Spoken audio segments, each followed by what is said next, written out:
the list of names for when Brian Cody eventually goes, and could be 5 years away at least at this stage, God knows. And we've seen Eddie Brennan getting involved in the underage setup. There's a lot of great hurlers in Kilkenny who are moving into some sort of coaching and management. Like, just listening to you talk, it sounds as though the dream, the aim is to put yourself in a position when the job does come up that you're in the frame.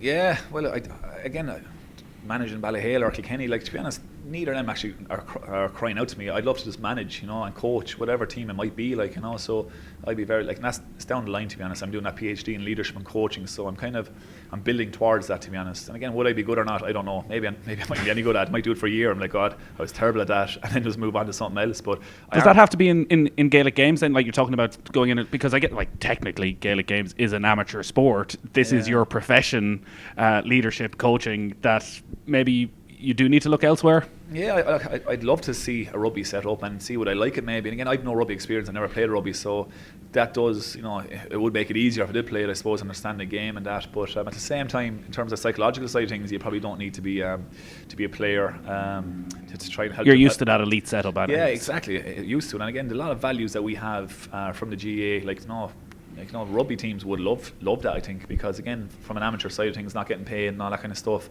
I think they appreciate it. And even over across the water in the UK, I was talking to one of the S&C coaches in Sunderland, and again, he was saying he'd love to bring someone over and have a talk about the values of a GA player and what you do and the commitments. And he'd say, like, you give these lads a fair fright, or a fair kick in terms of what they get, like, so I think we have, and we've played at the elite level, even though it's an amateur game, it's played at professional level without doubt, in terms of the commitment and the intensity and the level and all that, like, and the fitness levels. So yeah, I don't know, to be honest. I would love to see myself in an environment like that, where I'm actually walking into a sports ground, 9 o'clock in the morning, and dealing with players on a daily basis. I would love it, but is it possible?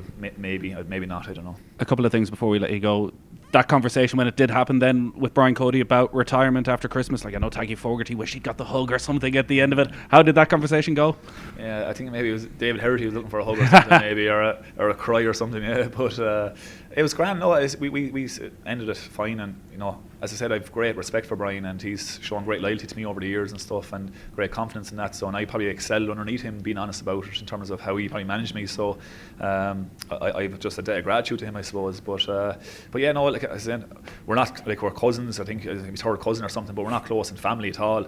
I'd be very close to Mick Dempsey now on the S&C side of things. Right. Mick would have worked an awful lot with me now in terms of my rehab and that. So, I've no doubt I'll be meeting Mick regularly enough, I'd say, over the next coming months, and that just catching up on things, because he's an interest in S&C, I'm an interest in S&C anyway, and we like kind of maybe hitting ideas off each other, maybe, and thinking about different things. So and definitely I might even catch up with Brian again.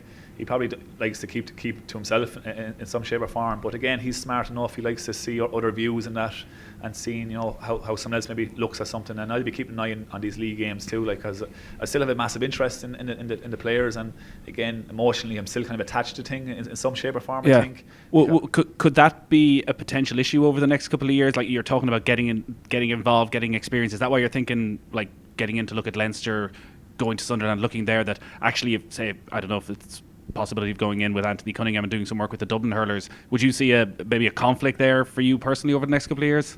Yeah, well, if I did that right now, that'd be a huge conflict already. But I wouldn't be doing that like that in a minute. But as I said, look, I'm very much so an open book, very much so to looking at, I think you can learn from different sports as well. And I met Billy Welsh before Christmas there for a chat as well. He was home from America, and again, I'm very eager to get talking to these people who have coached at the top, and it's just to see, is there something else going on there that I'm not aware of, or how they deal with things, because you can never stop learning. And if you think, like, I have it all sorted now, like, I've it all cracked, that's when you have a problem. So when I start doing more of my PhD and start meeting more people from different backgrounds, and in GA and football as well, and hopefully rugby, and get a nice, chunk of information there from different backgrounds, and kind of bring it all together, and that bit of practical experience is key, to be honest. I do need to do a bit of coaching without a doubt, but for the minute I am probably caught up in my PhD and doing some stuff at Pep Talk with the leadership side of things as well, with corporate companies, and obviously lecturing as well, so I'm fairly snowed under at the minute.